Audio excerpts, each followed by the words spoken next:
Sing with me if you'd like.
Welcome, everyone. Thank you so much for that beautiful music, Rachel. My name is Jesse. I'm the Community Programs Associate at Urban Adamah, and this is Shmita, Map to Regenerative Living. We've been running this Shmita series for the past several months. This is the year before the next year in the Shmita cycle, and I'm just really honored to be here with everyone and to learn from Rachel, who is one of my dear friends and a really important teacher of mine. And I'm just so thrilled that you're here to talk about Shemitah with us. So I'll pass the mic to you. Oh, one more logistical note. I'm like supporting tech, and so if you have any issues, then feel free to private chat me. I will change my name to Jesse Urban Adamah. I think there's a bunch of Urban Adamahs on here right now, so mine will be Jesse. I'm recording this, but I'm recording it in such a way that that only the person who's speaking screen will be recorded. And so, you know, feel free to turn your video on, knowing that your screen itself will not actually be recorded. And with that, I'll kick it to Rachel. Thank you, Jesse. Welcome, everybody. So special to be with you all today. And I'm so excited to have my grandparents on the call. Hi, Bubby and Zadie. Thanks for joining. Maybe we could just take a moment. If you could just take one moment. I know you've probably been on Zoom for a while today, maybe, but if you could just turn your video on so we could just see everybody's faces. Just take in who's in the room here. Yes, thank you. Just, you can turn it off in a minute, but let's just take in each other's faces. This is who's with us tonight, learning. And you can also put your name in the chat if you'd like. Your name, your pronoun, if you prefer she, her, hers, he, him, they, them, and where you're calling in from, and one thing that you're grateful for. We'll start with that today. So you can get to know who's in.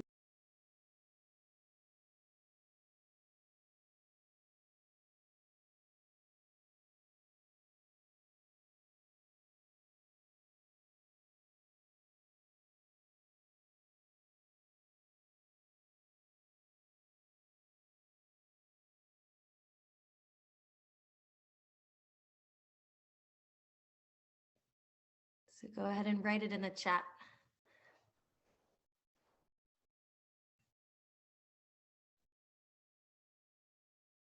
Welcome, Sue. Welcome, Lauren.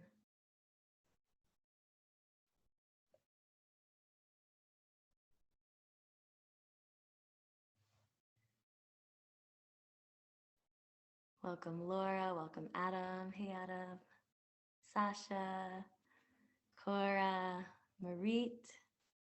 Welcome, everybody. Rachel, Eliana. Grateful. Great. Charlie's here with us. Nice. Awesome. Keep them coming. Wow, it is so exciting to be here with you all today talking about Shmita. Shmita is one of the things I love the most in the world, and I feel so grateful to be teaching it. And I got to learn about it because I served and worked as an earth-based Jewish educator for the last 8 or so years at Urban Adamah, and before that at Eden Village. I also identify as an activist and an artist. And I am calling in from Ashland, Oregon, which is the ancestral territory of the Takelma, Shasta, and Klamath tribes, which I find it important to name because we live, all of us, on unceded territory. And it's important for me to be telling the truth about where we live and the history of how we got to where we are and the legacies in which we live. And so part of what I think it means, this topic that we're talking about regeneration, part of how we get there is we tell the truth. And so I know it's a complicated history to tell, but I like to name that at the beginning. If you feel compelled and excited to share what tribes, if you know what ancestral tribes are where you live, what unceded territory you are living in, feel free to share that in the chat as well. And we're going to take a journey today through Jewish tradition's most, in my opinion, most transformative law and framework that can really help us reimagine how we address the times that we're living in. We've got some pretty colossal challenges that we're up against. We've got racial justice issues climaxing with police brutality and the school to prison pipeline. We've got questions of our democracy being questioned. We see the concept of free speech being challenged, fake news and election results, all of that. The truth of those things are blurring in this moment. We're living through a global pandemic that's challenging the way we relate to community, to cities, to family, to self-care, to our livelihood, and to our economy. And so much of our current challenges seem to me to come back to the frameworks that we're living within, how we've built out the world within we live within, and the premises that that world is built upon. And those frames are actually shaped through word, through language, and also through our cosmology. And so we get to look to Judaism, to that ancestry, if that's the ancestry that you are a part of, to help guide us, to see if there are other frameworks or other cosmologies that we want to root in to help us through this really confusing time. I feel pretty blessed myself to have been raised in the Jewish tradition, which to me has a deep and enduring cosmology that still works for me. And that's because I've been given this key of literacy within it that helps me understand the mystical and magical pieces of the Hebrew language and practice within Judaism. And those have become a building block for me to understand how I want to live in the world and what I believe is possible. So Today, we're going to play with those concepts provided from one particular Jewish framework within the Jewish cosmology, and we'll explore how it can live within our practices individually and beyond. So let's talk Shemitah. What is Shemitah? If you know what Shemitah is, go ahead and unmute yourself and share one thing that you know about Shemitah. Shout it out.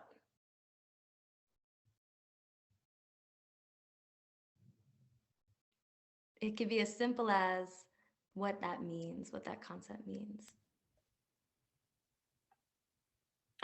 Debt forgiveness. Great, thanks, Adam. What else is Shemitah? Release of the land. Great. Yes, we let the land lie fallow. Anybody else got anything they want to share?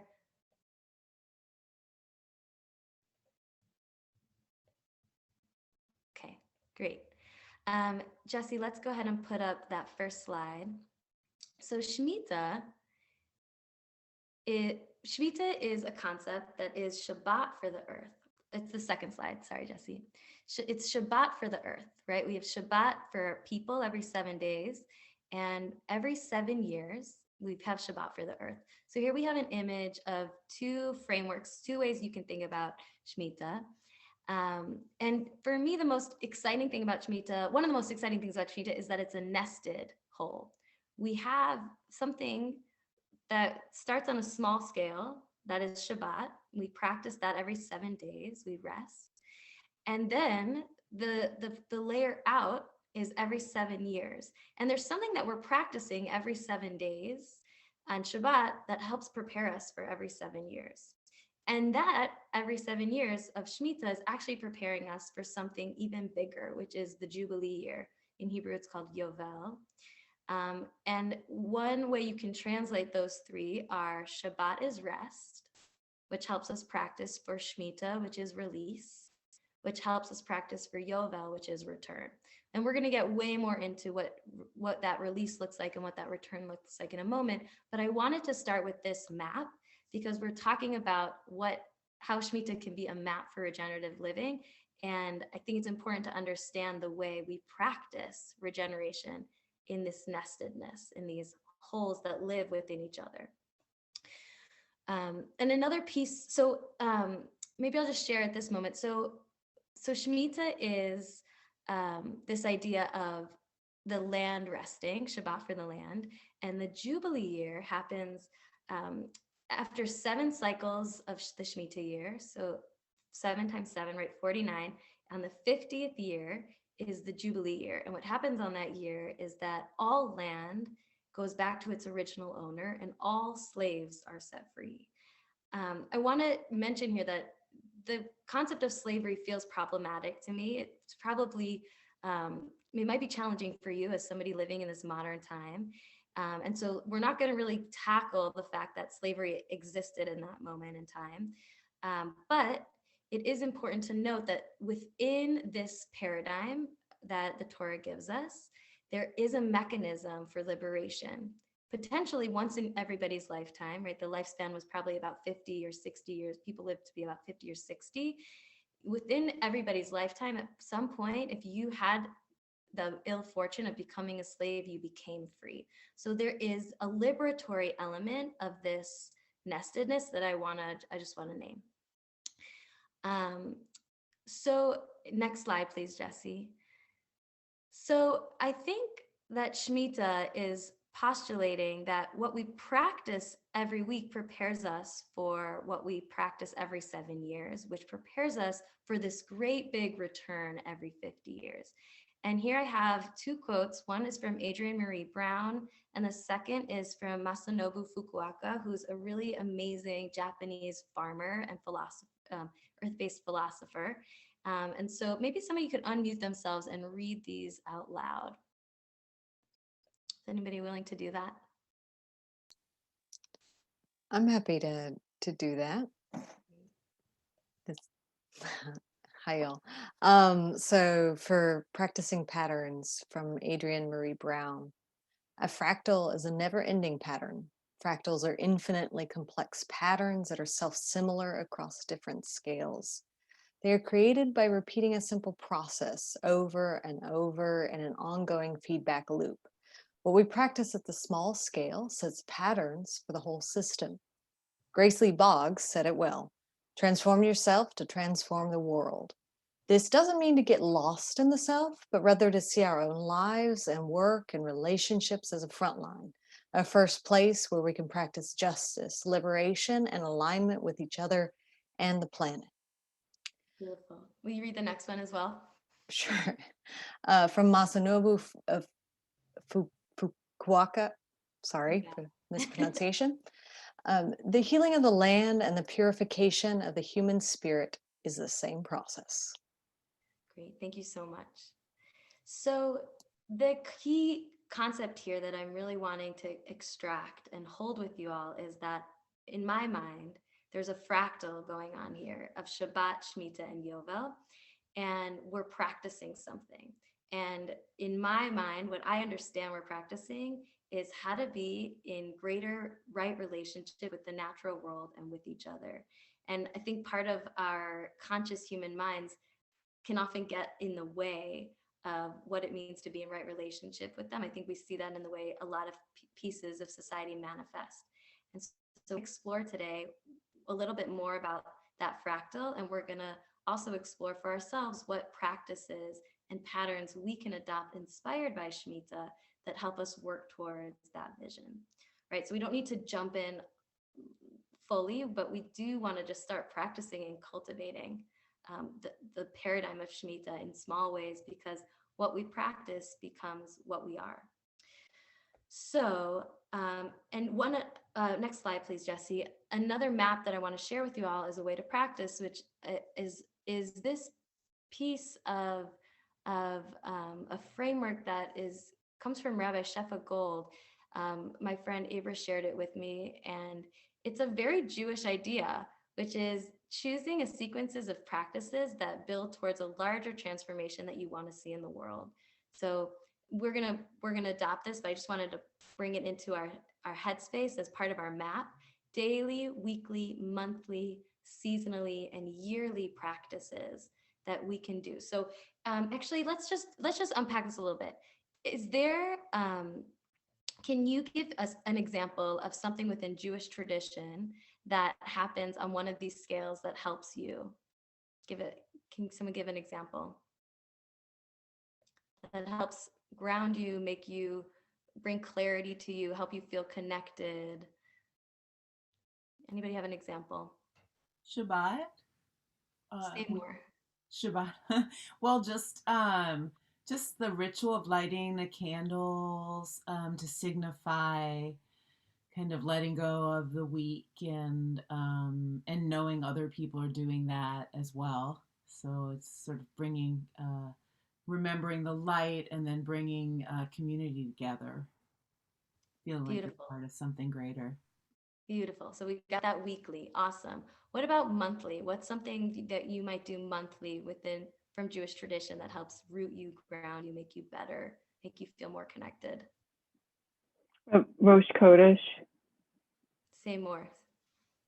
Well, I have a Rosh Kodesh group, and we get together and we sort of do a check-in and sort of follow a moon manual and sort of get in touch with what the coming month is going to bring. So beautiful. Helps you set an intention, helps you be aware. Yeah, exactly. Great. Yeah. Great.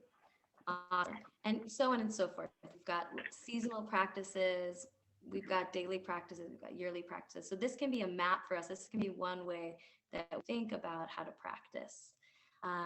Anybody else want to share a practice that they have within Judaism before we move on?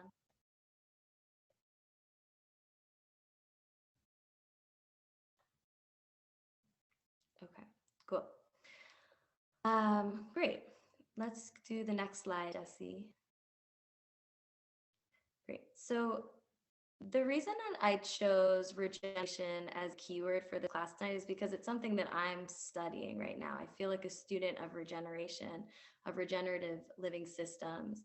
as opposed to using the word healthy or well or liberation or justice or enlightenment, I'm choosing the word regeneration because I think that there's a key here that is really important for this moment that we're in, both facing the challenges of a pandemic and also in late stage capitalism, where we're finding that there's a limit to what the kind of growth that we've seen. Like I'm not going to be able to be to rely on the kind of abundance that I was given as a child. It's just not that way anymore. That's not the way the world is for me anymore. I'm seeing it unravel.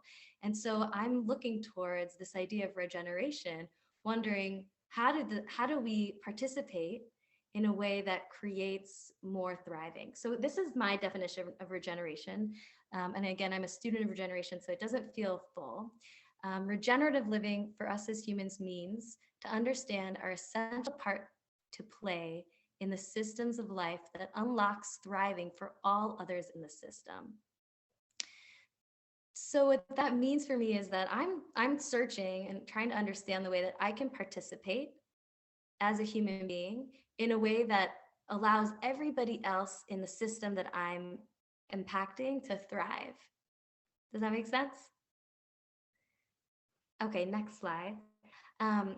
I have been a student of regeneration with a really amazing elder named Carol Samford. This is Carol, and this is her book.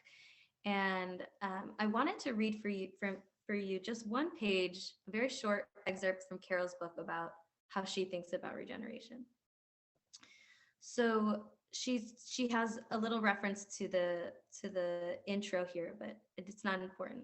So as I proposed in the introduction, the heroic hypothesis assumes that systemic change requires visionary leaders who expand huge amounts of energy and will in order to make a difference in the world. The heroic path sees change as a matter of scale. If it isn't big enough, then it is not making a difference. In other words, change is quantitative and outwardly focused. But what if the most powerful change process depends on qualitative rather than quantitative shifts? What if who we're becoming has more influence than how much stuff we're doing? The non-heroic path seeks a way to create profound and enduring change, not through large-scale movements or fighting the good fight, but by enabling people to transform themselves. When people learn how to evolve their own thinking, their beliefs, perspectives, aspirations, and thought patterns, they become change catalysts in all parts of their lives and with everyone that they touch. Social movements are built on the power of certain compelling ideas, but regenerative change is built on the power of taking conscious charge of our thinking process and helping others do the same. So that, to me, is so exciting, right? There's no heroes and we don't need to wait for leaders to come and save us. We're all capable of participating in and affecting the change that we want to see in the world. And it just takes practicing consciousness in different ways. And so I think that Shmita actually is a really helpful map for us to do that. Next slide, please, Jesse. And I think it's summed up in this quote from Dvarim, which isn't about Shemitah, but it's choose life so that you and your seed shall live. That to me is the essence of regeneration and the essence of Shemitah. It's helping us remember how to be living in a way that continues to allow life to live. Okay? All right. So I wanted to share two examples of regenerative experiences that I've had in life. First is that I have some dear friends who I lived with. They invited me to live with them. I lived in a tiny house on their driveway, and they had just had a new baby. And instead of asking me to pay rent to them, they asked me to enter into a gifting relationship with them.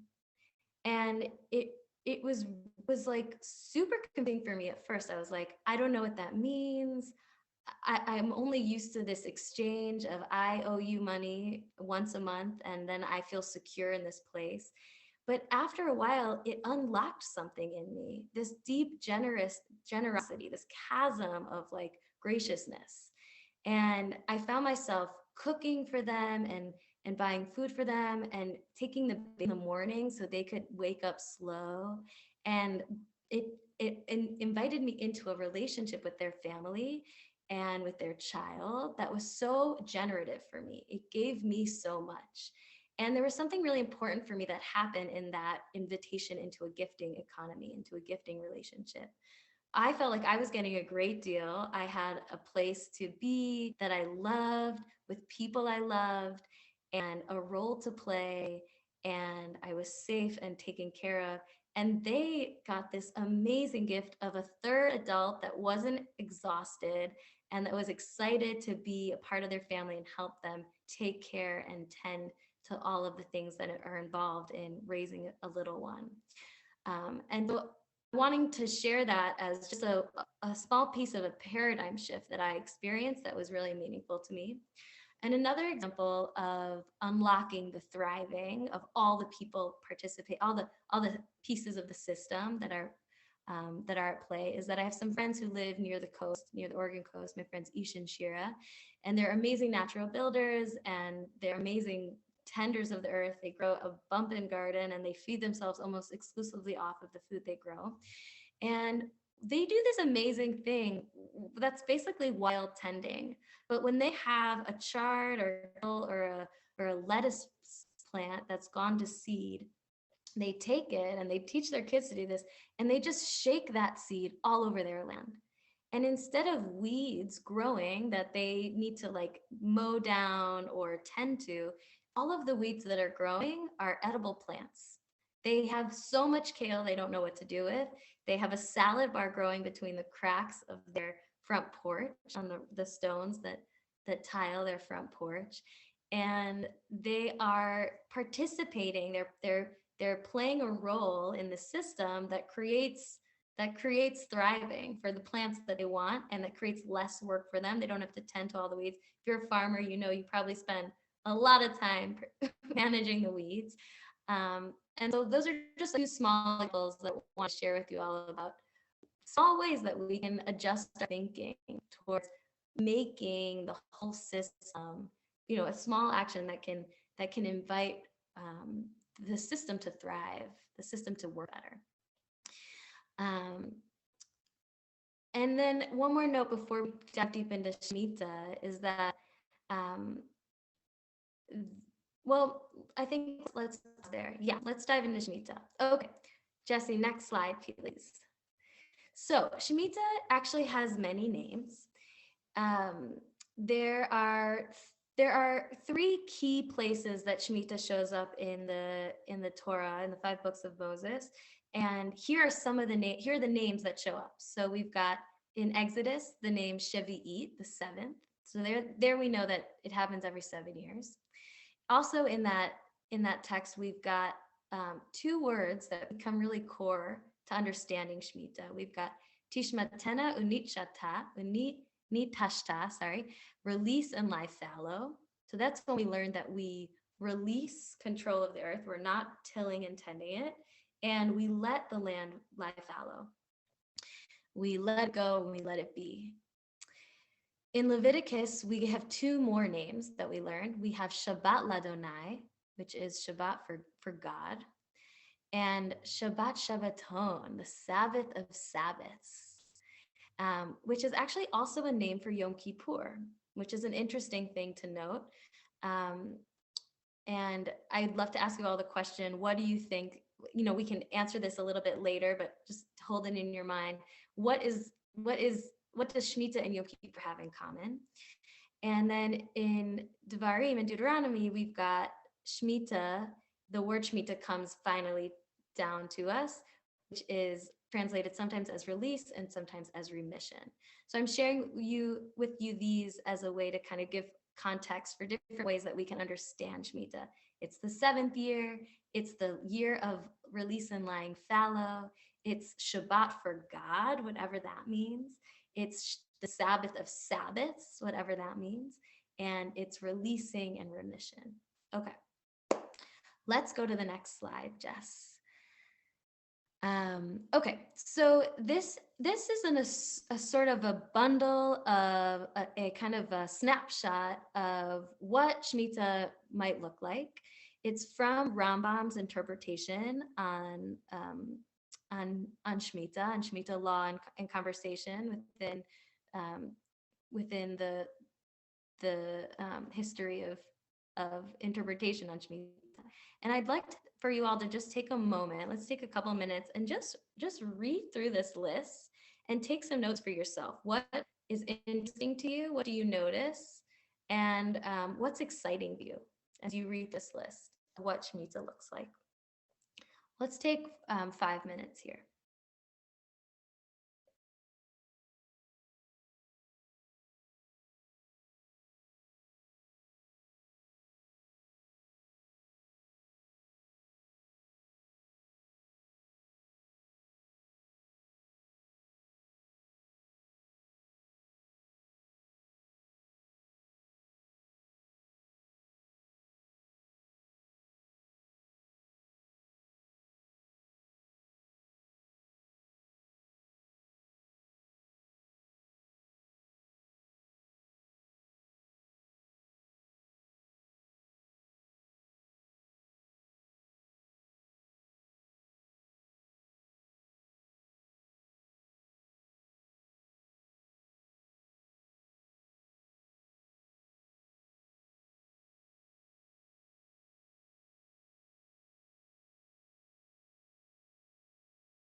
Do folks want a couple more minutes?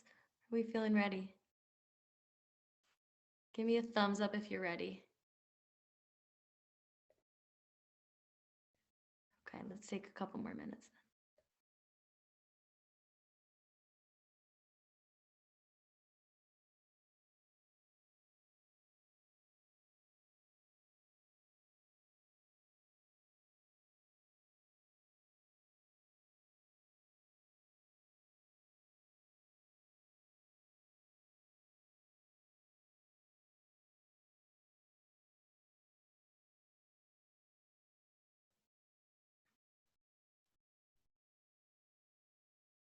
All right, let's come back together. And love to share, unmute yourself and share what was interesting to you. What did you learn anew about Shemitah, or what stands out to you? What surprised you from the Shemitah laws here, and what Shemitah looks like?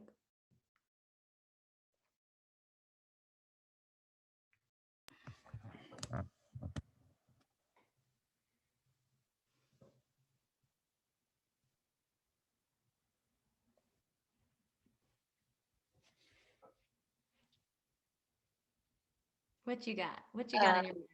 I think land redemption, and that land is linked to family heritage and ancestral lineage, is such an interesting one for me. I think I'm thinking about the history of the United States and all of the different ways that could be interpreted, and how for some folks that can be interpreted as reparations for Native and Indigenous communities.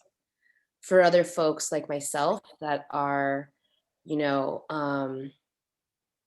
have had a relatively long time in the San Francisco Bay Area compared to other non-native peoples.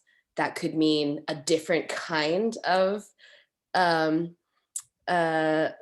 return of property ownership, which is different than land ownership. And yeah, like which families' heritages and ancestral lineages are we honoring and prioritizing? Like if I were to dream into this as being sort of a literal list of things that we were doing, right? Like what would that actually look like here? And who would get to determine which family and which ancestry we're following and then returning to? Beautiful. Yeah, Sasha, thank you. And the question of who decides and what whole are we working with, right? Are we working with the United States? Are we working with the Bay Area? Are we working with all of North America, right? These are good questions. Great. What else did you notice or was interesting to you about this list? Or that sounds challenging, like it might be hard to abide by. Just piggybacking on the idea of land redemption, it just made me think about the fact that if people knew when they bought land that they wouldn't hold it in perpetuity, and that even if they tried to sell it before the Jubilee year, they'd be selling it closer to the Jubilee year than they bought it. So in some ways it would be worth even less. I just wonder if that would mean that the price of land would be impacted accordingly, and suddenly land would be accessible to all sorts of people who in our system don't have access to it because it's so expensive. Yes, great, Adam, which begs this other question, which is what changes when we know that this paradigm exists? What changes in the way that we design our choices and our actions and our relationship to ownership and to worth and to value of land or produce or any of the other resources we might benefit from off of that land? Great. Yes. Yes. Did anybody read anything interesting in the economic resiliency, community and economic resiliency piece?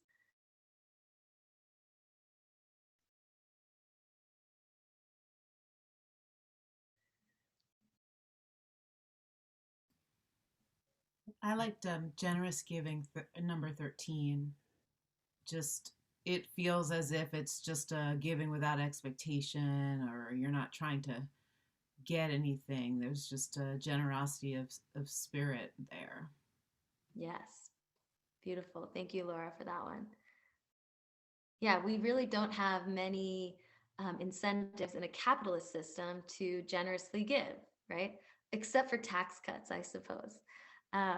But right, what if we had a mechanism that helped orient us to that every 7 years, right? And probably the 6 years before it, because it gets in your bones. What about number 14, debt release? I mean, that's one of the kind of major headlines of Shemitah, right? All debts are released and canceled and annulled. What do folks think about? Is that one surprising to you? Is that how does that sit with you?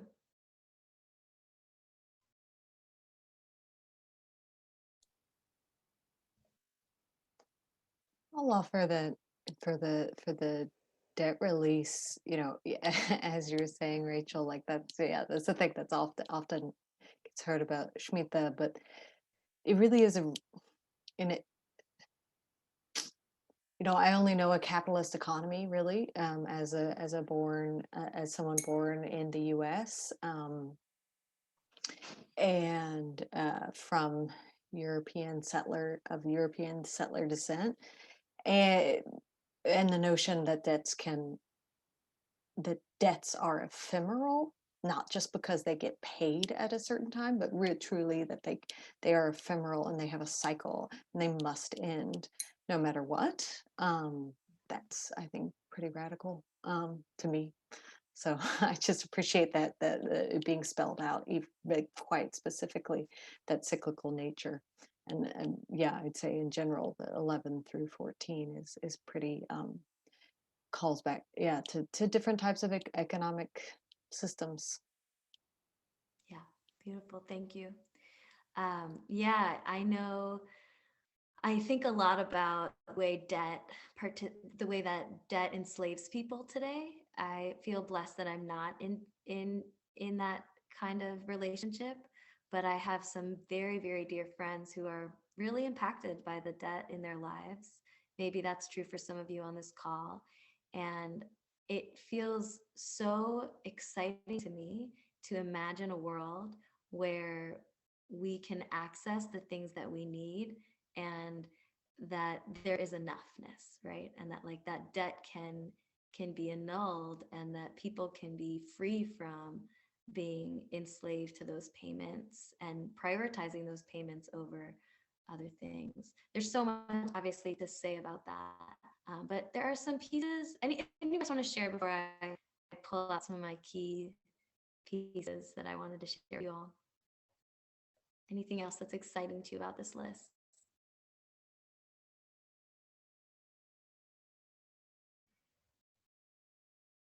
Well, feel free to jump in. So there's a couple things that I want to pull out with you all from this Shemitah paradigm. The first is that Shabbat for the land, that's another name, Shabbat Haaretz. Actually, I'm not sure, that should be in one of the names. Sadie, do you know where Shabbat Haaretz shows up? Do you know where? Where does Shabbat Haaretz? It's well, we have it in the later that the land will rest its Sabbaths. The prophets say this, and this is in other words, the Shemitah is referred to as a Shabbat. But you had the other verse, which is also mentioned, connected. Okay, so it's that same Deuteronomy or the Leviticus text? It's in Deuteronomy, but even you have it in the prophets, Ezekiel or others say that they talk about the land that when the people did not observe, in fact, that there's a tradition that the exile was 70 years, because that equals the number of Shemitahs that were not observed. Ah, wow. Wow, thanks, Sadie. It's fascinating. I always learn so much from my grandpa. Thanks for joining in there. Great. So we've got Shabbat for the land. And to me, that means it's that when we have Shabbat for the land, it's actually not just a sabbatical for the land, it's a sabbatical for all of us. In the time where people were practicing Shemitah, in that moment in time, most people were tending the land. They might be growing a vineyard, they might have orchards, they might have annuals, lots of grains growing, they might have herds of animals. They were most likely participating in some kind of land tending. And so a coordinated year of fallow, a non-agricultural production for everybody, where folks eat off of perennials, so things that like berries or fruit off of trees, meaning they're not planting annuals like Brussels sprouts or cabbage or lettuces or carrots or beets, all of those things you seed every year and they grow once and then that's their life cycle. We're talking about perennials, things that you plant once, like a tree or a bush, and it continues to produce over the course of its lifetime. So that's what part of this, part of the law is saying, is that you can't, because you can't till and tend and plant and sow and water and grow annuals, you live off of the perennials. And you also live off of the wild edibles. That's an important piece of this. And so some pieces I want to kind of weave in here. One concept that is used is this idea of hefker. It's an idea widely discussed in the Talmud. And the idea is that it means ownerless. It's an idea where if you find something on one side of the wall and it doesn't have a marking on it and you're not sure who its owner is, it's understood to be hefker. And so what the rabbis tell us is that the land becomes hefker. It's not just that you're eating perennials and wild edibles. It's like if you own this land, every 7 years, it actually becomes the case that you don't own it. It becomes ownerless, which means it returns to belong to everybody. Great. So we've got this Hefker ownerless concept where it kind of equalizes everybody, right? Then we also have in that mechanism a human release of control, right? Your people aren't producing, they're not in control of the production. And what happens in that instance is that they end up rewilding their diet, right? They end up learning how to forage and rely on the wild edibles, or they end up having to do what our friends Ish and Shira did, which is they wild tend, right? And they actually design their whole growing system so that it's not just like the 7th year comes and you're rewilding yourself. It's like for the 6 years leading up to Shemitah, you better design according to the laws of nature so that you unlock the abundance, right? The regenerative capacity of the earth is released in that 7th year. But it's something that you've practiced and you've tended towards. And so there's rewilding our diets, and there's also reimagining the way that we're relating to the systems that support us, right? You can't have short-term goals, short-term ends as a farmer in a Shemitah system, in a Shemitah paradigm. You can't just max out the soil with a monocrop and grow for hundreds of miles the same crop, because in the 7th year, that's going to be a desert. It's not going to provide for you anything. So you have to design with the 7th year in mind. And so, yeah, and it also, right, it refocuses our attention away from ownership and away from profit, and focuses our attention of cultivation around cultivating abundance that we can share with each other. It's also an interesting piece of Shemitah that there's a great equalizer, not just between humans, but also between humans and animals. It is understood in the Shemitah year that animals can roam free and graze where they want to graze. And you shouldn't, they say you shouldn't pull an animal away from a tree where they're eating. Like, they're allowed to eat in the Shemitah year wherever they want. They have the same rights to forage as humans, which again is this another piece of, right, stripping away this godliness of humans. We sometimes walk around with this like creative capacity and this ability to impact. And on the 7th year, it's just like Shabbat, where we can't work and we desist from labor that is godly, like that creates and impacts the world. So too on the Shemitah year, and for a whole year, we can't participate in that way. We're just like the animals. We roam and we eat and we are equal to them. The Torah says that farmers should declare anyone who needs can come and take. There's an inviting process that happens. And there's also a piece of seasonal eating that's the term is bi'ur. There's a way that humans during the Shemitah year have to eat what is seasonally available. So, for example, you can make olive oil, but once the olives aren't readily available on the trees, you have to give all that olive oil away. You can't keep it in a stored way for later. You're eating seasonally what's available, and you have to share it before that thing is no longer seasonally available. So those are some pieces of the Shemitah in terms of food and food production. And the big thing that I want to pull out of this is the way that our security, our food security, really becomes reliant on faith. We really become reliant on the world, the earth providing for us in a way that we don't for the 6 years before it, right? And that faith isn't necessarily just about the earth's capacity to provide. It's also about the community's ability to share. It's also about the community's ability to design for the Shemitah year in mind, right? So some questions that I'd love, we'll take a moment and talk about.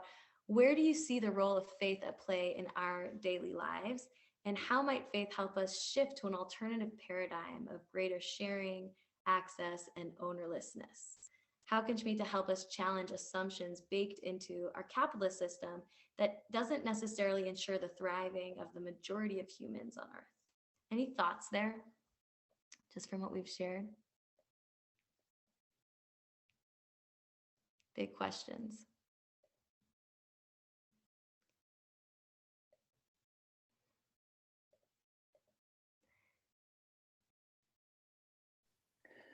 Rachel, could you share the question again? Yeah, maybe I'll just put it in the chat. Thanks.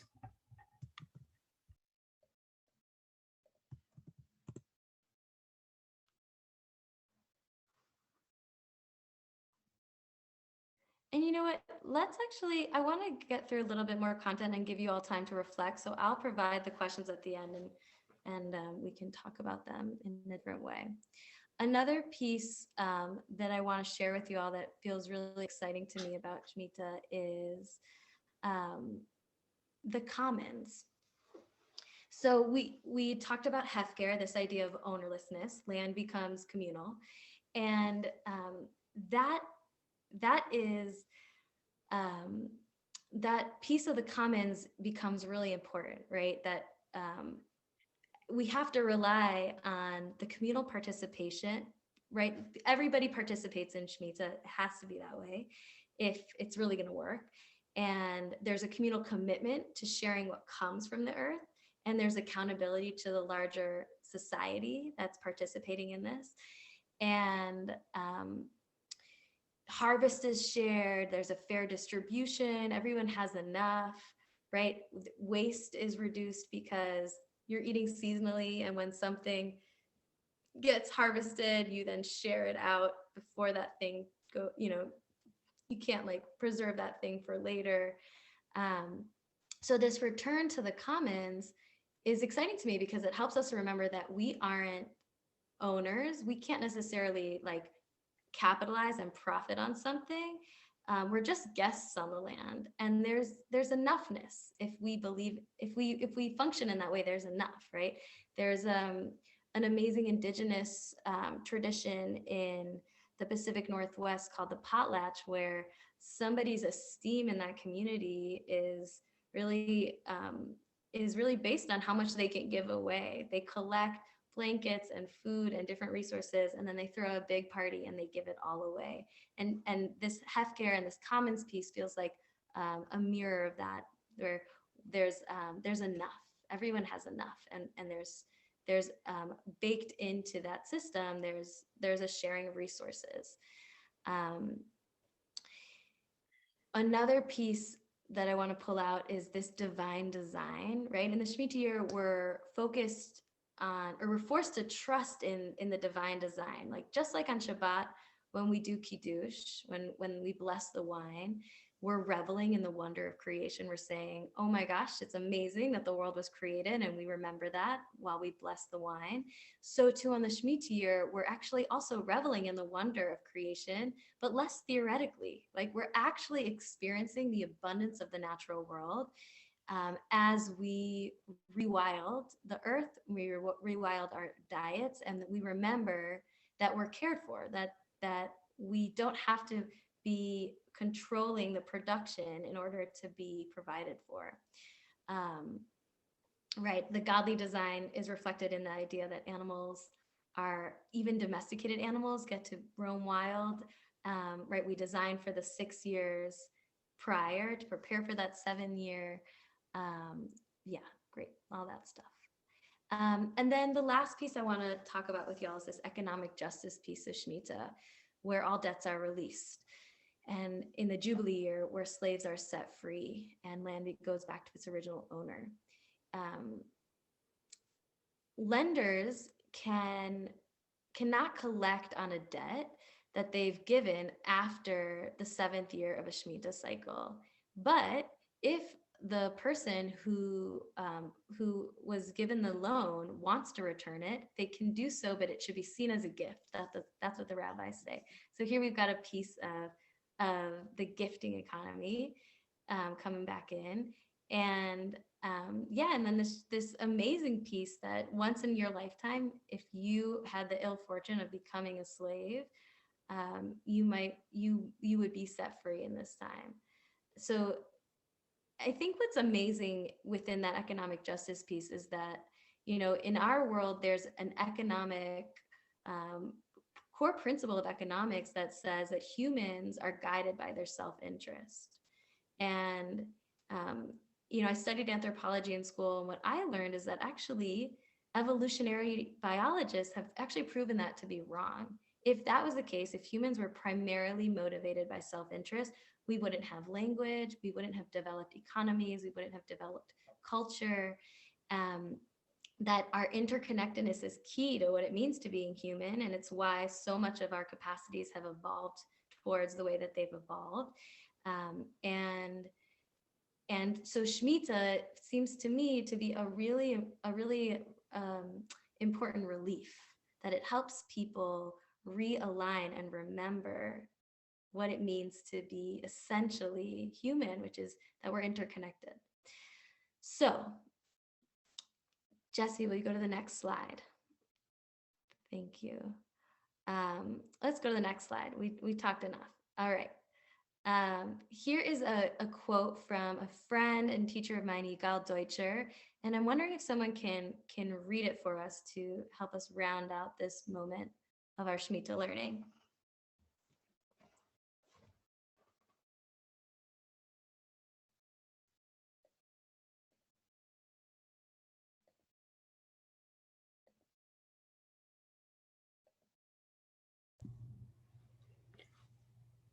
I can Sure. read. Oh, go ahead, Adam. Go ahead. Okay, sure. Taken on its own, Shemitah is a riddle with no answer.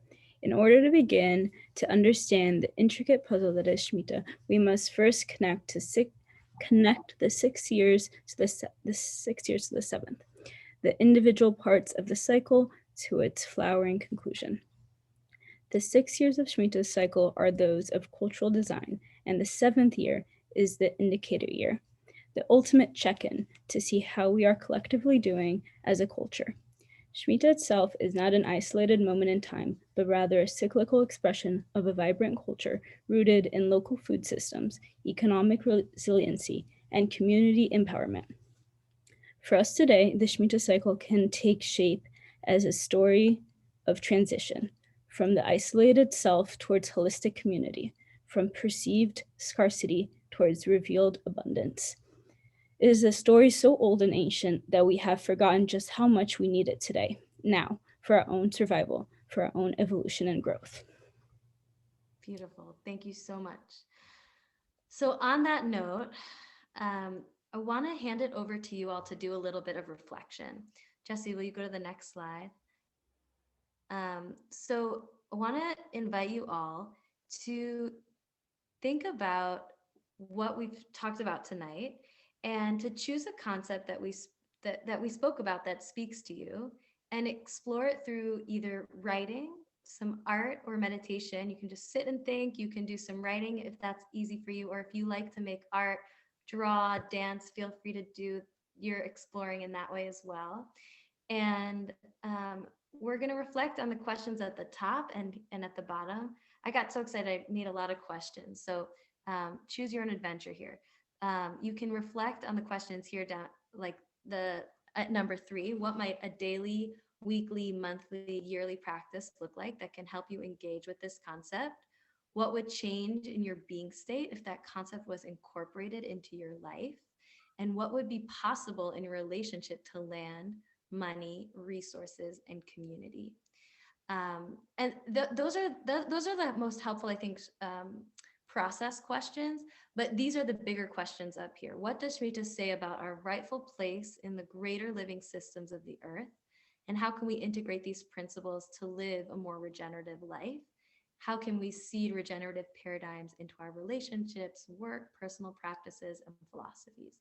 So that's the key here. We're thinking about pieces of Shemitah, how we want them to live and breathe with us on a daily level, or weekly, monthly, yearly practices, and what that might mean for us, how that might impact us. So we're gonna take let's take 10 minutes here, and then we'll come back together. And would love for you, when you come back, to be ready to share a vision and an action step that you're gonna take to get towards that vision. And I'll play, actually, Jesse, I'm going to send you a song to play in the background as we do some visioning. All right, any questions folks have before we go off into some reflection?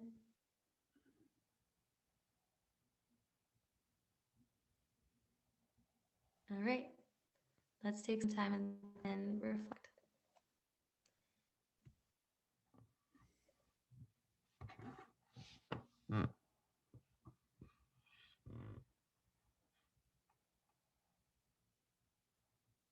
I'm going to actually keep it a silent space. Feel free to turn on music if you'd like, but we'll come back together at like 12 past.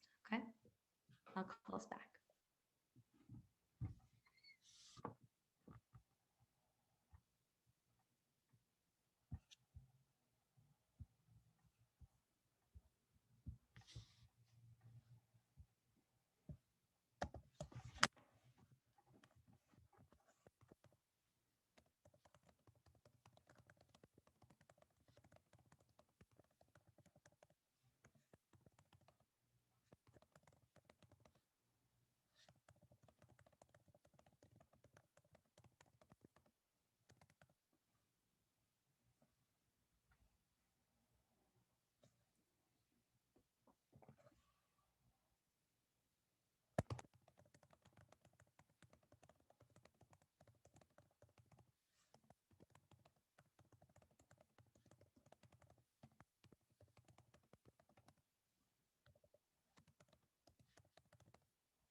take another minute and come back together.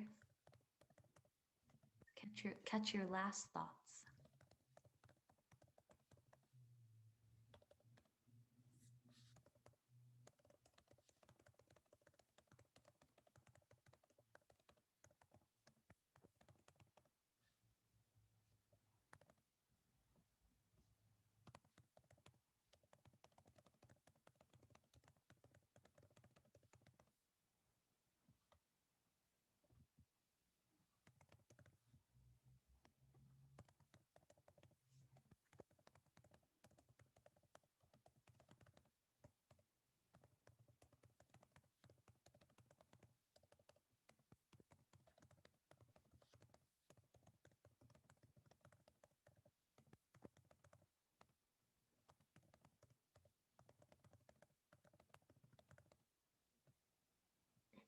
All right, let's come back together.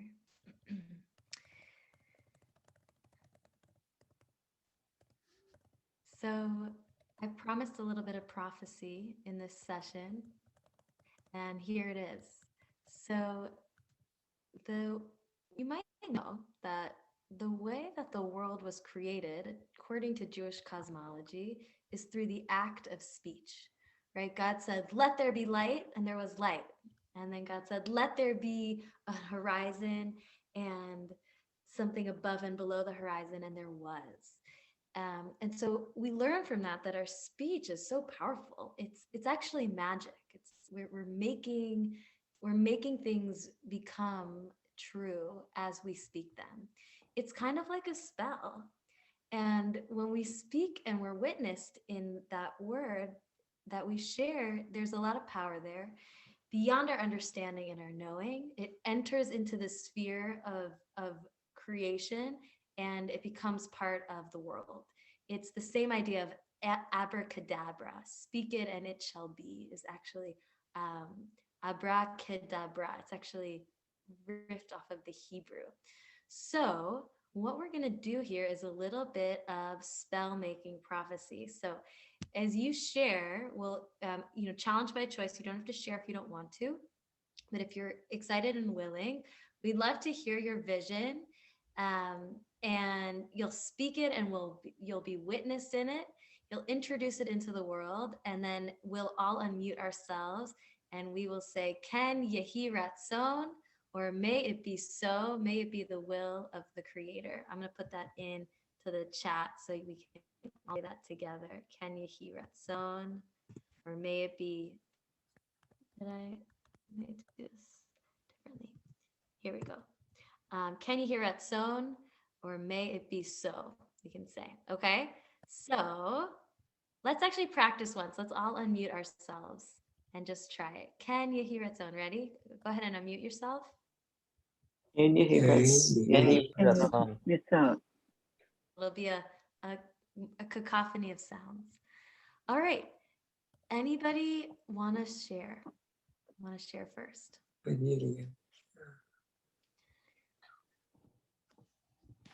Rachel, I'd love to share. Please, Lauren.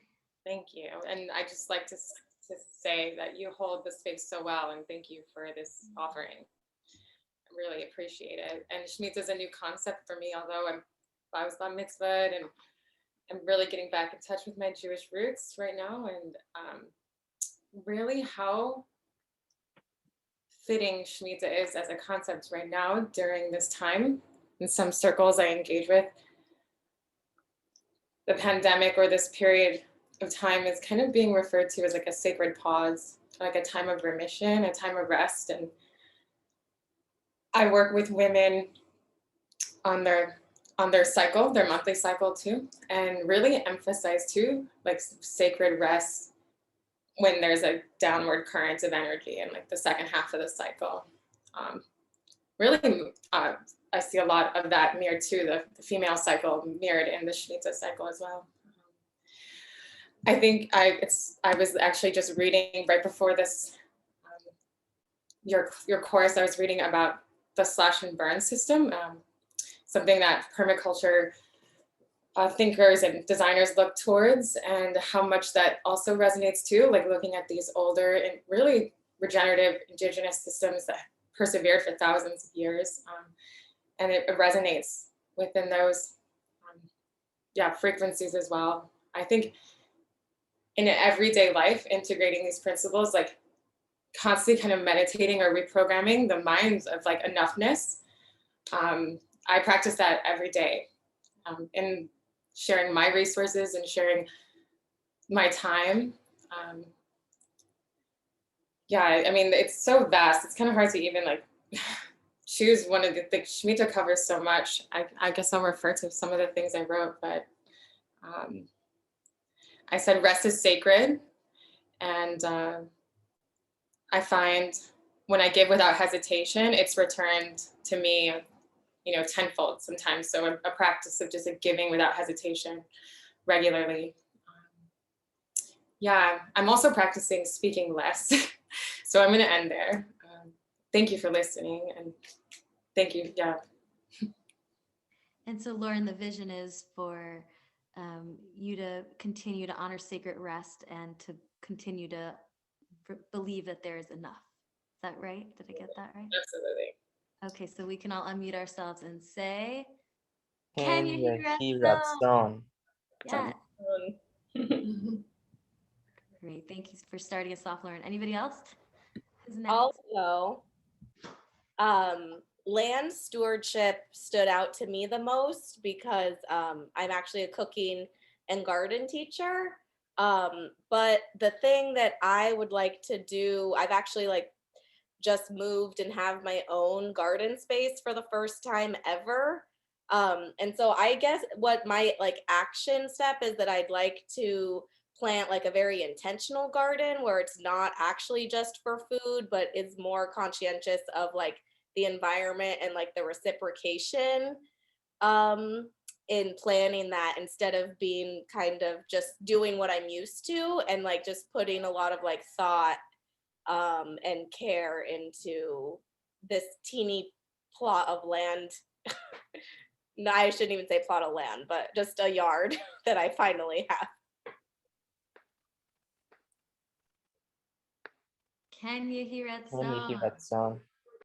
And a good way you can do that and be in reciprocal relationship is you can plant plants for the pollinators. You can create a pollinator habitat, which really unlocks the thriving of all of your neighborhood. Yeah. Great. Thank you. Anybody else want to share their vision? I'm happy to share. I did some reflecting on your first question about faith as well. And the first word that came to mind is just like this faith in abundance. Like I feel like those two words just like go together for me. And like when we have faith in abundance, then we don't feel like we need to like over accumulate, like have profit or anything. And we also don't feel scarcity. So just like abundance means like for me, you'll always have everything you need at every stage in life and every season. And that tied in, I feel like, a lot with what we've been thinking about today. So then on that note, my specific vision was or is people just living in not in a frequency of fear, because then they won't, I wrote it down. They won't have fear of like not having enough, fear of failing, fear of struggles, and then it would lead to like people not needing to over accumulate. And then we can reshape the world in that way, our day-to-day lives. And then for me, that ties like how we plan for the future, because I feel like I have this like weird relationship with planning for the future and like a bad habit of like not having savings, because I just like have a weird relationship with it, because it does feel like accumulating and like not really trusting that like in the future I'll have everything I need to like support my lifestyle then.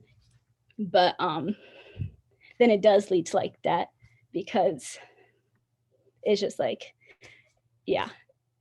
So I guess my action step is to like find like a sustainable, wholesome, regenerative, difficult word, way of like saving without it feeling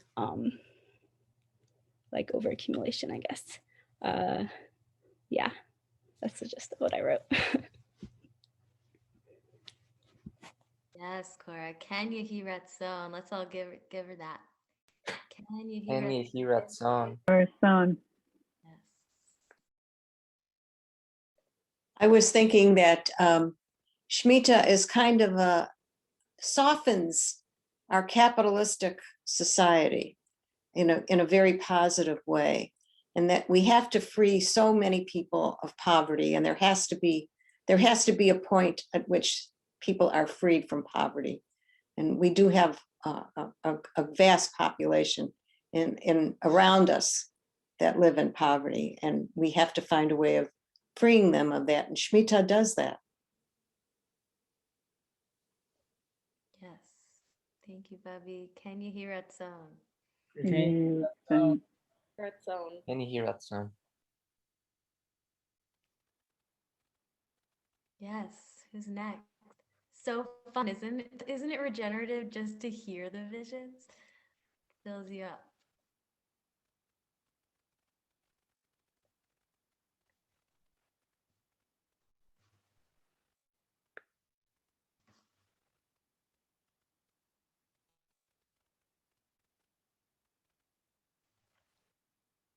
So I wrote a piece of poetry. I'll just share the first two lines. I'm not sure where it leads me in terms of the praxis, but I'll work on getting there. So the first lines were it was only when I had more than I needed that I came to feel the need for less than I had.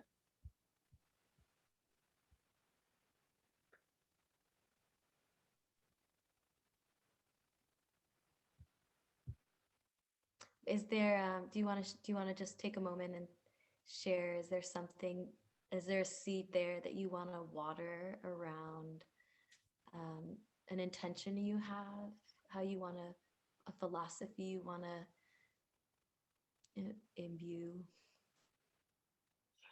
Yeah, I think it's in some ways it goes to what your Bubby said, right? There's all this need around us. And for me, the question is, how do I show up in a way that promotes more justice by recognizing that my need can't be more important than the needs of those around me who are much less privileged than I am. Beautiful. Can you hear it, so? Can you hear it?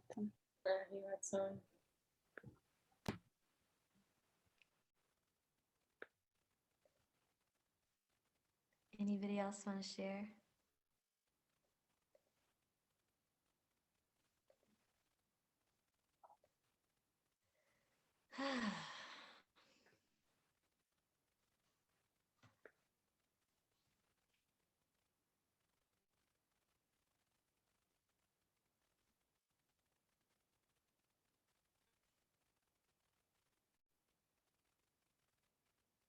Okay. Well, thank you all for participating in this grand experiment. Something I really hope for is that this isn't just a thought experiment. I think often the spaces that we discuss Shemitah in feel really theoretical, and I want to really encourage you all to take this with you and keep chewing on it and keep metabolizing it and let it settle into your heart and your mind. In whatever way that happens for you, you could make for yourself a reminder on your phone to pop up a week from now to return to the idea. It could be, have you ever sent yourself an email? Sometimes I do this. I send myself an email like a year from now to remind me to think about something. Make a date with a friend and go on a walk or call them and tell them about Shemitah and talk to them about how you want it to live and breathe in your life. The Shemitah year actually begins, the next Shemitah year actually begins on this next Rosh Hashanah.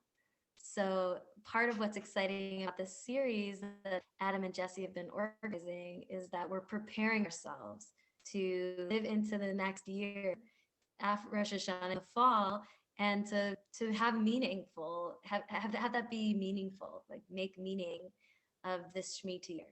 And so that's a great opportunity to return to it and to say, okay, at Rosh Hashanah, I'm going to check in with myself. The Shemitah year has begun. How am I going to honor it? How am I going to start it, weave into the way I'm relating to others, ownership, production, rest, any of that stuff. So we'll end on a little song. This is Bina's Nigun. Feel free to sing with me if you'd like.